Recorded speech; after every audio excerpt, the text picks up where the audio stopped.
চাইলাম বাংলাদেশে হেডাটা বাজাইতে, দেখো কি কয়, শোনো। हम करते हैं प्रबंध, आप चिंता मत करिए। ভারতের দাদারা এত বেশি লাফালাফি কইরেন না, আন্তর্জাতিক রাজনীতি বোঝেন। চিকেন নেক দখল করে নিলেই কিন্তু সেভেন সিস্টার আমাদের। আসুদ না, ওইটাই বাকি আছে। সেভেন সিস্টার তোর ঠাকুরদা রেখে গেছে না, নাকি তোর মা? কে রেখে গেছে ক? কেউ হেলা ডালা না। আমরা সবাই বুঝতে পেরেছি ভারত আমাদের শত্রু। সেই শত্রুকে নিশ্চিহ্ন করার জন্য বাংলাদেশের প্রত্যেকটা মানুষ, যে 20 কোটি মানুষ দেখে, 20 কোটি মানুষ যাতে বুঝতে পারে ভারত আমাদের শত্রু, এটাই বোঝানোর জন্য আমাদের কাজ করতে হবে। হ্যাঁ, ভালো করে বুঝে রাখবা, এইটা মেনটেন করে চলবা, ঠিক আছে? আর কথা হচ্ছে, তোমাকে তো দেখে বোঝাই যায় তুমি হাইব্রিড মাল। তোমাকে দেখে বোঝা যায় তুমি হাইব্রিড মাল। হিন্দু ধর্মের অনুসারীরা তোমার গরুকে বলো মা, আবার এই সামান্য টাকার জন্যই তোমরা তোমাদের মাকে বিক্রি করে দাও। হে হে, চাচা কি কইলে হাসতে বাধ্য হয়ে গেলাম। তুমি যেই কথা কইলে হাসতে বাধ্য হয়ে গেলাম। গরুরে বিক্রি করে দেয় টাকার জন্য, নাকি মারে বিক্রি করে দিতেছে? তা কাহা, আমি একটা ছোট কথা কমু, ঠিক আছে? আচ্ছা, হালালাটা বোঝো তো? হালালাটা মার সাথে করাটা উচিত তো? একটু বলবা, ঠিক আছে নি?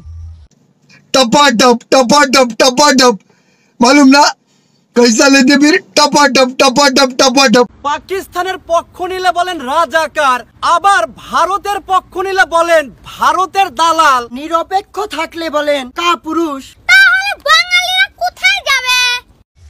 তোমার মতো পিড্ডিকে দেখে তো মনে হইতেছে ভাতিজা বাংলাদেশ কিছুদিন পরে নেপচুন গ্রহে চলে যাবো, বুঝছো নি? अपने हो गया, अपने को सिर्फ पानी निकालना है। ভারতকে একটা কথা স্পষ্ট করে বলে দিতে চাই, ভারতের সাথে বাংলাদেশের সম্পর্ক তখনই হবে যখন ভারতের সাথে বাংলাদেশের সম্পর্ক হবে। ডরাই গেছি রে, ডরাই গেছি। भाई साहब कुछ ज्यादा नहीं हो गया ये? হে, বাংলাদেশি স্টুডেন্ট লীগের খেতা নেতা ধমকাই দিছে রে, ডরাই গেছি। আরে সোদনা, তুমি বাংলাদেশে চিল্লাইতে পারবা, বুঝছো নি?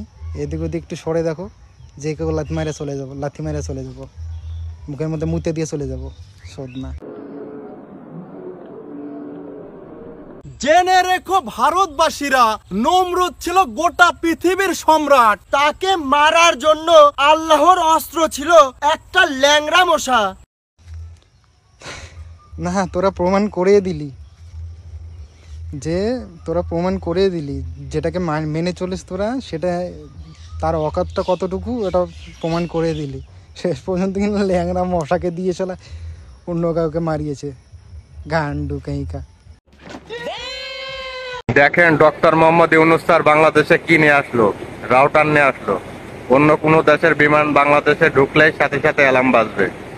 এ সুদনা, তোরেও কই ওটা রাউটার কয় না, ওইটারে বুঝছো নি? ওইটারে রাউটার কয় না, ওটারে কয় রাডার।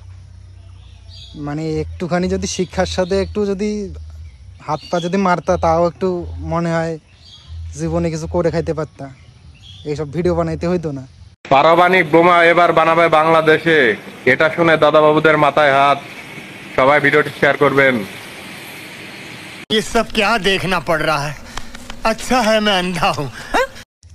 না, বাংলাদেশ নতুন বিজ্ঞানী পাইয়া গেছে। 10 মিনিট পর পারমাণবিক বোমা বানাই ফেলতেছে, নতুন বিমান বানাই ফেলতেছে, কার্টুন ভিডিও দেখা নতুন বন্দুক, নতুন মানে আর্মি বানাই ফেলতেছে এখন দেশে। তো নতুন বিজ্ঞানীকে স্বাগত জানাবে বাংলাদেশ। শিক্ষা যদি হয় জাতির মেরুদণ্ড, তবে কোরআন হচ্ছে মুসলমানদের হৃৎপিণ্ড। আর হালালা হচ্ছে নুনু। चलो भाई देखो अब मैं क्या करता। नाइस।